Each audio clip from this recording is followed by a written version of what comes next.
All right, what's going on, everybody? Welcome back to another episode of the Brutal Reality Digest online podcast, more popularly known as Bird Drop. I'm pleased to welcome Mr. Scott Lepp to the show. How's it going, man? Very well. Thank you very much for having me. Yeah, thanks for taking my call, Scott.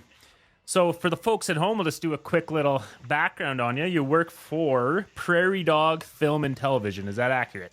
That's accurate. I'm currently producing Tribal Season 2, which is a TV series for APTN, the Aboriginal People's Television Network. That's awesome, man. So the way that I heard about you, I was just browsing Twitter like one does when there's not a lot of other things to do. And I came across a movie that you were involved with called Ice Blue. And I said, this movie is now on Tubi, and it's Alberta made. So, of course, I was intrigued. I like Tubi, so I checked it out, and yeah, do you want to just tell us a little bit about that project and how you became involved with it? Absolutely. So that is, I'm the executive producer of that film. That was my first feature film. I've been working in the industry in Alberta for about 12 years now. I started on Heartland, working on that CBC series.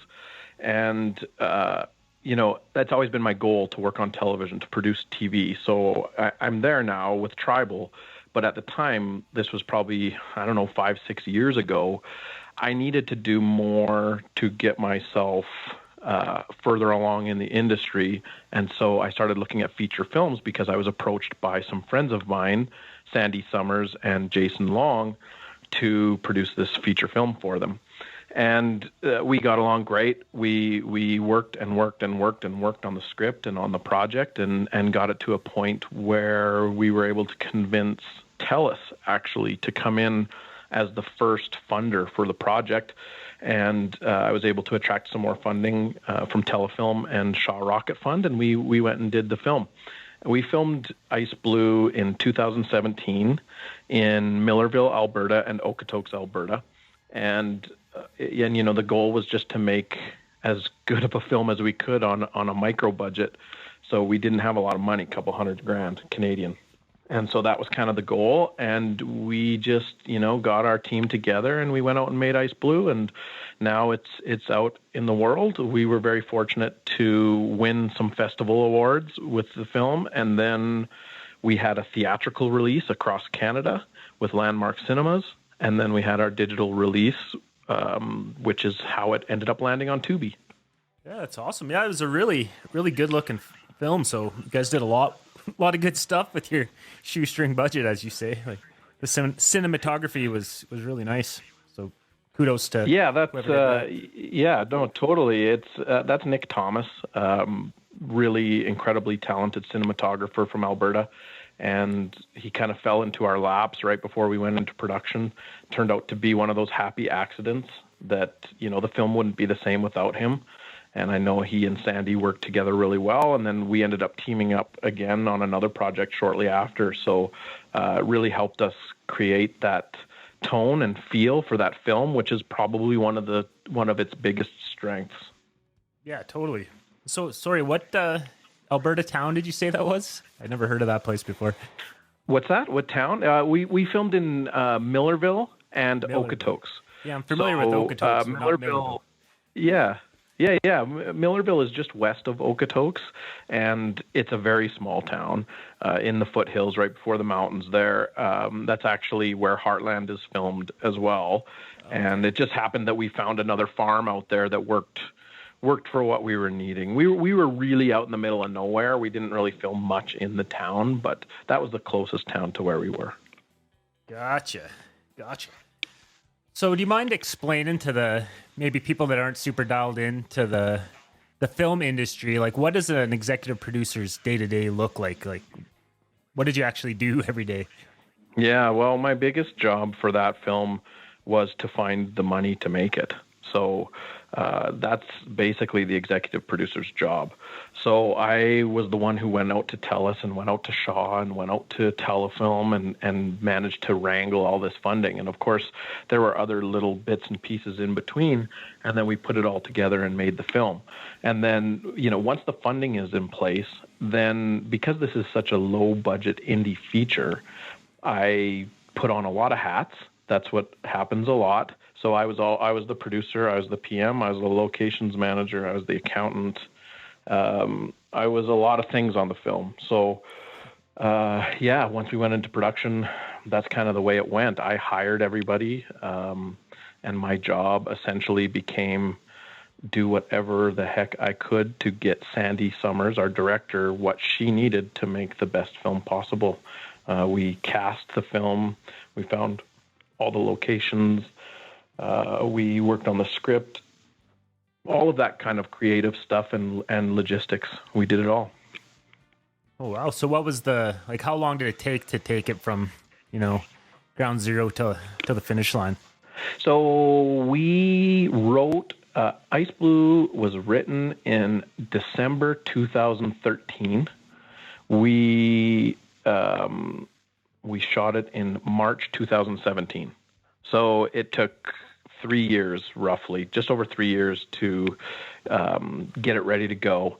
Then we filmed for about a month, 15 days to be exact, and we had it ready about 4 months later. So in September of 2017, it was ready to go. So, it often takes a long time like this because scripts take a lot of work and a lot of creative effort. And then when you're doing it for such a low budget, usually you don't write a script with the intent of doing it for a couple $100,000. Usually you write a script thinking you're going to get millions because that's what we all think is going to happen. But when it doesn't happen and the reality is that you have a couple $100,000, then you got to go back and work on the script, because if the script is too big, you're not going to be able to pull it off. So that's kind of that's the story for that. And it took a couple years to get it all together. Right on. So the cast, I personally didn't recognize anyone, but that doesn't mean a lot because I'm not super dialed into the Alberta movie scene. But were these all working actors, or is there any first time people, or how did that all work? Yeah, we did have some first timers. That's very typical of a micro budget film. You have to find the best of what you can get in your area because you don't want to have to fly them in. So we were very fortunate. We got a lot of really great local talent. The stars of the film were Michelle Morgan. She is one of the stars of CBC's Heartland. And so I had worked with her on that, and so that was kind of how that came along. The guy who plays her husband in the film is Billy McClellan. Billy is amazing and is currently starring in the film Nobody with Bob Odenkirk that just came out. So he's one of the stars of that show. And Charlie Kerr played Christian in the film. He is the lead singer for the band Hotel Mira.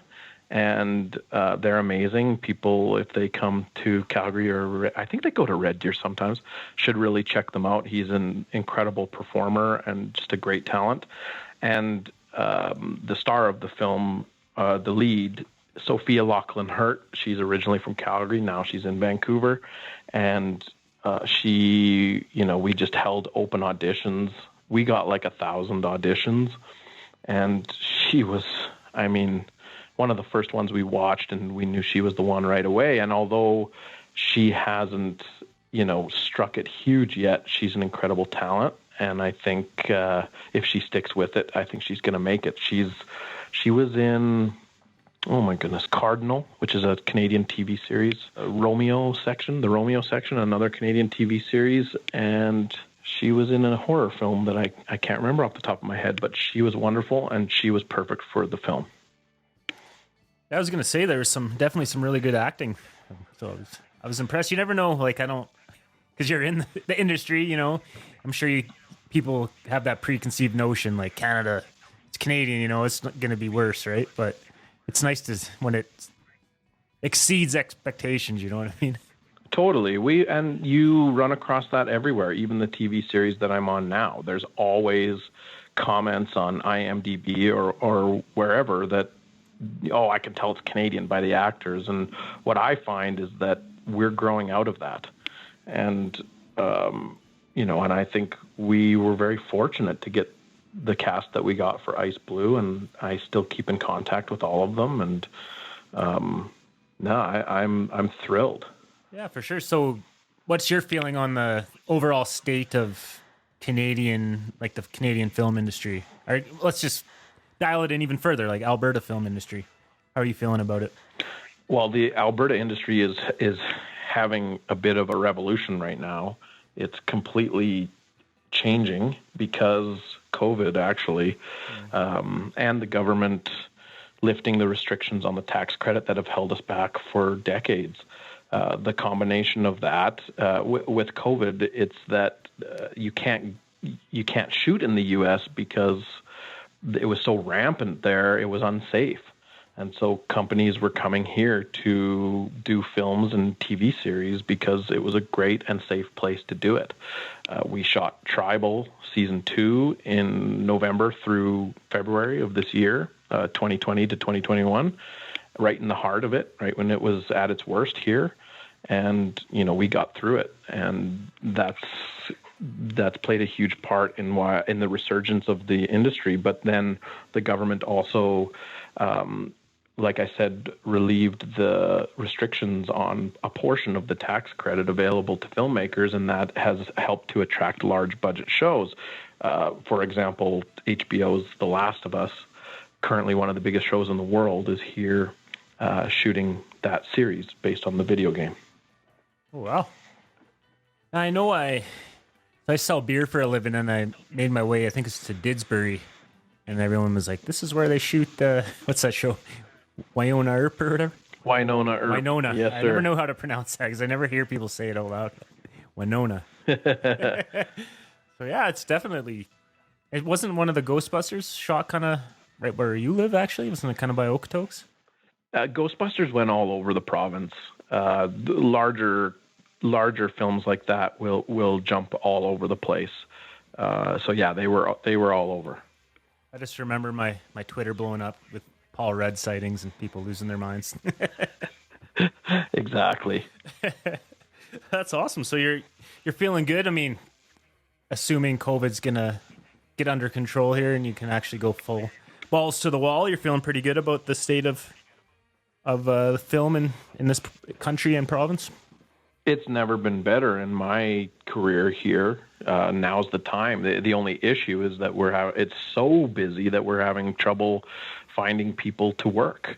It's and we like to advertise now as an industry that if you are struggling to find work, that you need to come and figure out what it is we offer in this industry, because there are jobs available and training available. So, that right now, that's our biggest need. So things are really going crazy. And Sandy and I have funding to do another feature.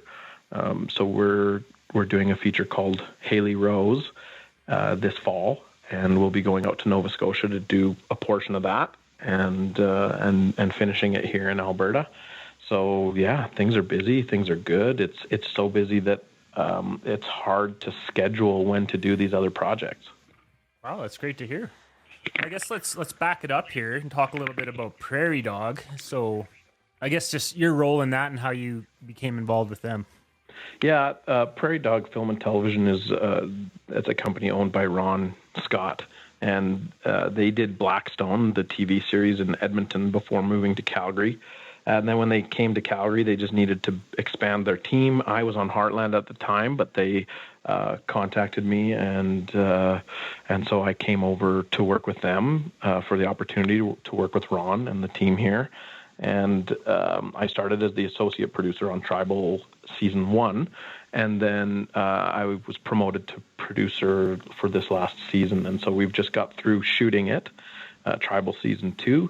And right now I'm in post-production on it, so we're just trying to get the edits done, and then we're going to move into the sound here right away. So it's still full steam ahead on that. That's awesome. So I guess backing it up even further, so you're always talking about being a producer. So what drew you into the film industry? Like, did you have aspirations to be on film, or you always knew you were going to be behind the scenes? Do you want to do writing? Like, what was your big idea? I never wanted to act, that's for sure. I started out aspiring to be a sports journalist. And it just happened that while I was at school, I went to school in Lethbridge, and I just kind of discovered a love for filmmaking when I was creating a documentary as part of a school project. And the documentary ended up, getting nominated for a bunch of awards, and it was airing on television stations in Alberta, and I totally caught the bug. And so then I moved to Vancouver and went to film school there. But I really didn't know exactly where I would land and what I would do in the industry, I guess. I really didn't know a lot about it. I didn't even know that there was an industry in Alberta when I moved to Vancouver. So that was how naive I was. I didn't know that like Legends of the Fall and Brokeback Mountain and Open Range and Rat Race and all these great movies were done here. And by the time I finished film school, that's when I realized, okay, no, my skill set is best suited to be a producer. And to put it, for any viewers who don't know a lot about the film industry, like a producer is just a glorified project manager. We just, we're in charge of everything, and you just make sure that everything happens on time and on budget, essentially. And then, of course, there are some creative responsibilities as well. Basically, you got to be thinking like 5 steps ahead of everyone else to make sure when it's time to shoot something, they're not going to have any hiccups. That's exactly it. If I've done my job properly in prep for any project, that's when I'm working the most, and it should just be, not smooth sailing, but everything should be in place. And now it's just a matter of making sure that everybody's doing their jobs and has what they need to achieve what our expectations of them are. So that's awesome. So I guess we could just talk about your influences growing up and like what were your favorite movies? Oh, is that a loaded question? That's a good question. No, yeah, because it's changed a lot. Like I didn't foresee myself as a filmmaker when I was growing up. So I didn't watch movies and television that way, I guess. Growing up, I'd say like Shawshank Redemption, I suppose, was probably my favorite film. But I wasn't really going crazy finding them and watching them. And when I went to film school, that's when I discovered Billy Wilder. So like The Apartment and Sunset Boulevard and shows like that. And then like the classics are what really drew me in. Chinatown and oh my goodness, the Western that I love. Raindrops Keep Falling on My Head. I can't remember the name of the freaking film right now. I apologize, Robert Redford. Butch Cassidy and the Sundance Kid, sorry. Like those are the kinds of, that's what I came to love. But what actually did tilt me over was television. It was the new era of TV that was starting because of companies like HBO. So I became absolutely hooked on like The Sopranos and The Wire and Dexter, which is not HBO, but things like that. And you could see that it was changing the landscape and it was changing the way that we were consuming content. And that's when I became really interested in it because, I went to film school and I realized that long form was going to be the future, because why wouldn't you want to give people to serve people's addictions? Essentially, people love a character. Why wouldn't we give them hundreds of hours of that character? Why give them 90 minutes and say that's it? So it was really the HBO stuff that kind of I knew that that's what I wanted to do. So you're a fan of like the new like let's binge this show culture, or do you yearn for the not old really? No, yeah. The way I consume content is I don't binge. I might watch a series like all at once, in that I don't watch anything else in between, but it'll be like one episode per night. I really do miss the one per week way, and I love it when shows are laid out that way. Right now, I know you could just watch it like that if you wanted, but it's just psychologically, for whatever reason, that's just not how we handle that. So no, I'm definitely old school. I don't typically binge. I did one series that I binged was Entourage a long time ago. I did that too. When that first came out. Yeah, I mean, that I loved that show, and it had been out for a few seasons before I even heard of it. Imagine that. That doesn't happen anymore, right? But It had been out for a while, so I bought all the DVDs and binged it in a weekend. But I don't really do that anymore, mostly because I work so much. I don't have enough time to watch as much as I used to. And because, like, for example, during any given week when we're editing, I'll watch episodes of Tribal, 30 times. So, at the end of the day, it's not always, I'm not going home to watch 30 hours on the weekend, Yeah. It's like they say Hulk Hogan probably didn't have a King of the Ring match waiting for him when he got home. That's enough wrestling. Exactly. That's exactly right. I mean, I still love it, and I still watch something every single night. I'm just not a binger, but I have no issues with it. I certainly would prefer that anything I do not be released by a streamer all at once. And the show Tribal, of course, is APTN, which is a weekly release. So I still like that. But the streamers, they want the subs, and so they want people to come and they want to give it to you all at once. And hey, that's their prerogative, and some people freaking love it. So yeah. Well, I mean, The Mandalorian kind of switched it up by doing the weekly release, right, on Disney Plus. Yes. Mm-hmm. And that Michael Jordan show, The Last Dance or whatever, it was kind of one or two they do a night. The doc there, yeah, which was amazing. But I find you almost get more hype when you do that because people are actually talking about it and excited for the next week. Whereas, well, that's what I think. So if you're looking at traditional linear broadcast like CBC and ABTN and CTV, that's why they stick to that, because that's their model. Their model is still to sell that advertising during the show. So they want people to be talking about it for 2 months or 8 weeks, whereas the streamers are like, we want you to subscribe and stay. So we're going to let you binge it, but we're going to have something new for you for when you're done. So they want you to become even more addicted than, how I had talked about getting addicted to characters. They want to get you even more addicted to their content. So they just want it there at all times. Yeah, for sure. And even like on Netflix, it just auto plays the next episode, so you're like, fuck, I'm already into it, so I'll keep watching. Yeah, I have to turn that off.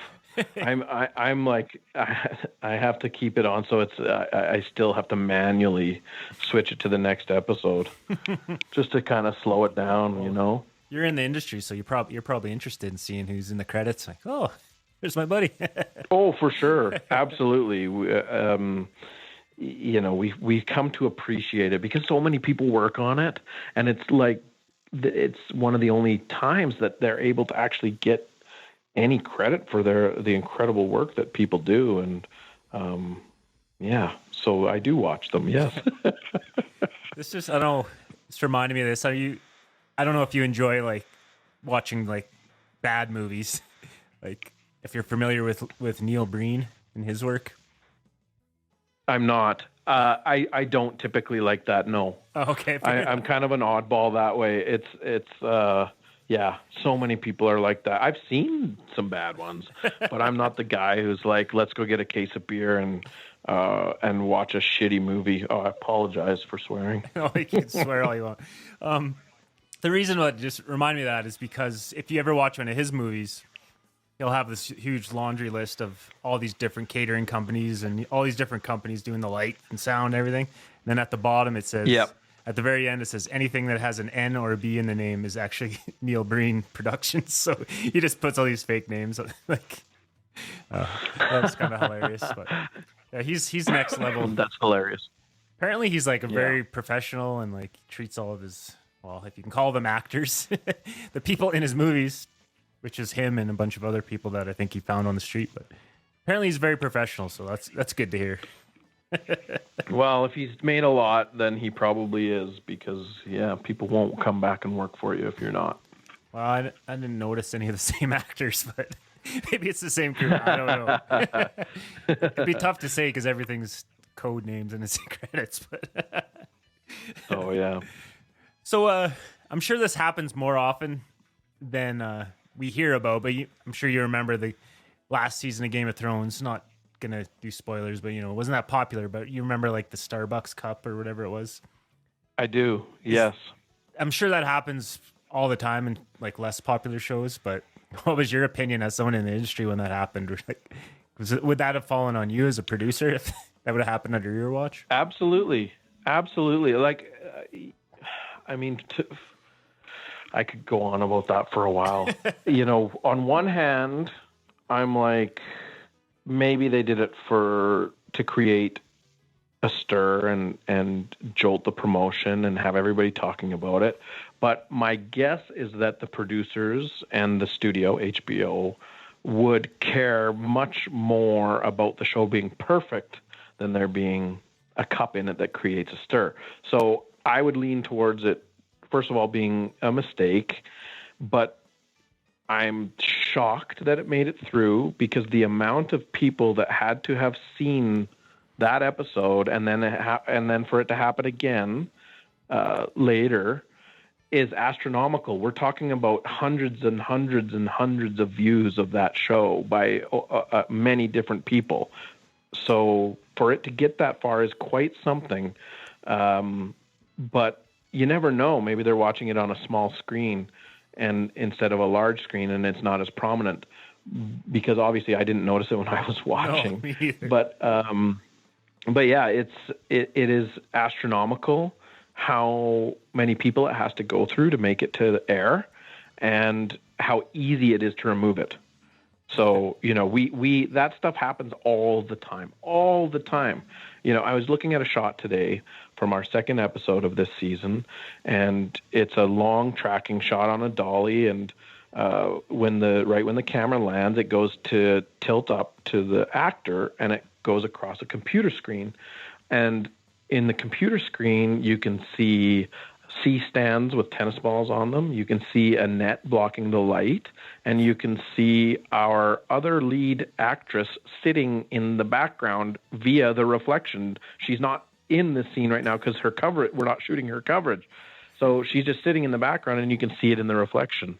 Well, we are obviously going to remove that with visual effects, but we find that stuff. We look and we find it, and then we fix it.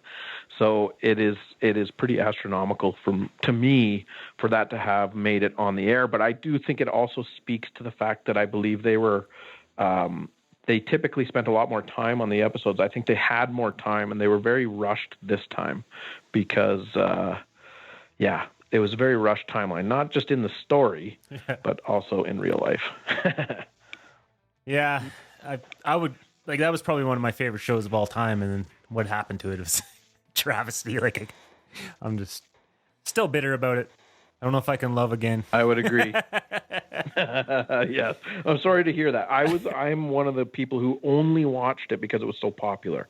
So I'm like, okay, I'll check it out. Well, it took me the entire first season to even care, because I just don't watch that type of content. Right. But it did get me. And then, I was extremely disappointed as a casual fan with the final season, just because, there's so much lead up, and then boom. Well, the show was a slow burn, right? So when something did happen, exactly, and then holy shit. Yeah, they would take like a full season to travel from one world to the other world, and then suddenly they're going back and forth world to world in episodes multiple times. And so, it was, I mean, they had to do what they had to do because you had to get from A to B, and you only had 8 episodes left, or 6 or 7 or whatever it was. So you didn't have enough episodes left to do the kind of storytelling that they had set up. Yeah, I'm wondering if they just couldn't keep all those actors under contract for that much longer, because a lot of them have went on to do other things, but not all of them. So some of them. That is an unfortunate reality of the business of filmmaking. Absolutely. I don't know the actual reason, but I bet you that played a part. Yeah, and the showrunners, I think, wanted to move on to something else, but yeah, it's interesting. Yeah. So that's you'd see stuff like that on the other side. So it must be interesting for you just watching anything like. It definitely. Yeah, absolutely. That stuff is. I find it fascinating. We're always looking at that kind of thing, and I mean, really, you're always looking at ways to improve, but also find interesting things to talk about and things that relate to us, obviously. So, yeah. Well, even for myself, like I went back to college a few years ago and I ended up taking some like media studies courses, and just like the way they teach you to view entertainment, right? You kind of completely changes your like the way you consume media. It's weird, you know. And it's, one thing you always hear is It is very weird. follow the money, you know, and it's like, oh, that's why we're getting another Ghostbusters reboot instead of seeing a brand new series, right? Because people just want to, you know, have that safety net show. They don't want to take a chance on something, lose millions of dollars. That's right. But again, it's exactly right. And it goes back to giving people what they crave. You know, it's characters that people love. Why it actually, you know, I'm shocked it took this long for them to go back to the content that worked. Even though I'm not a fan of reboots, I would rather have original content. I'm shocked it took this long. So, but here we are, and money talks, exactly. And you do start to watch things differently when you're made aware of different things to watch, the economics of it or the logistics of filming or whatever. And sometimes for me, it's hard to turn it off, but you have to.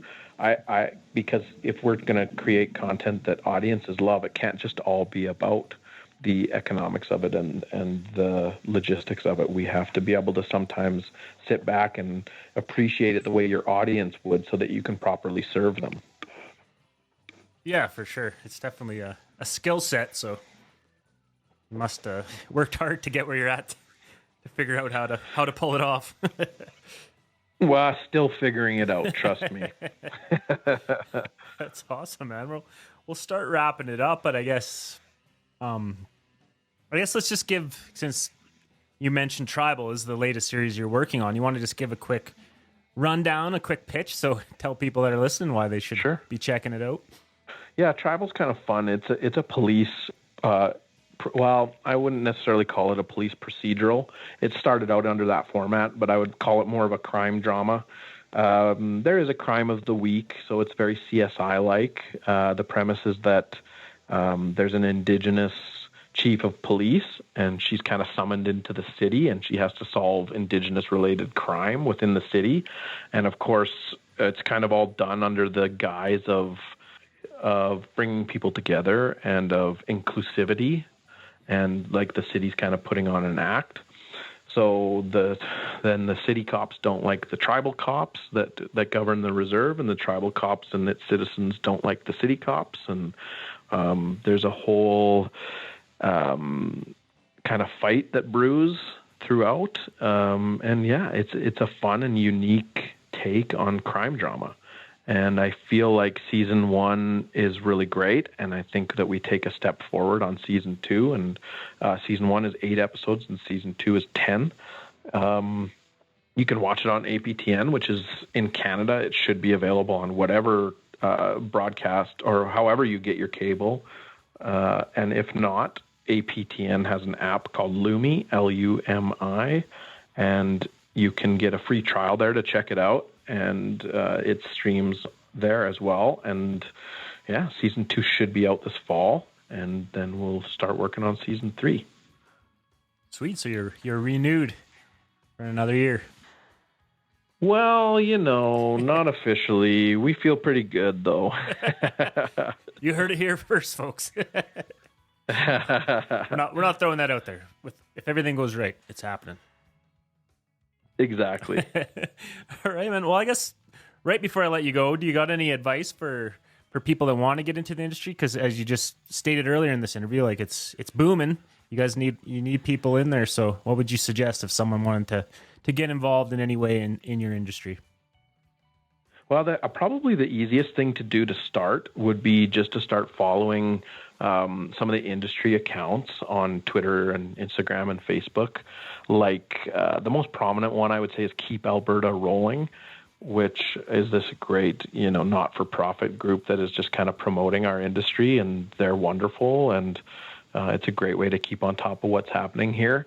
And then if you actually are really interested in working, this industry is mostly governed by unions, not governed, but employees are represented by unions, and those unions, you have to become a member eventually to work on these larger scale productions.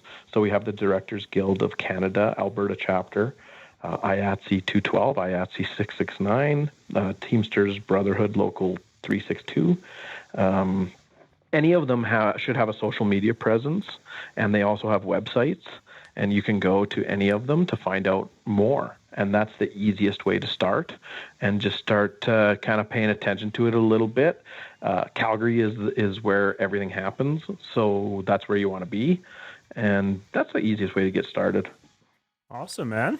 Well, that's some great advice.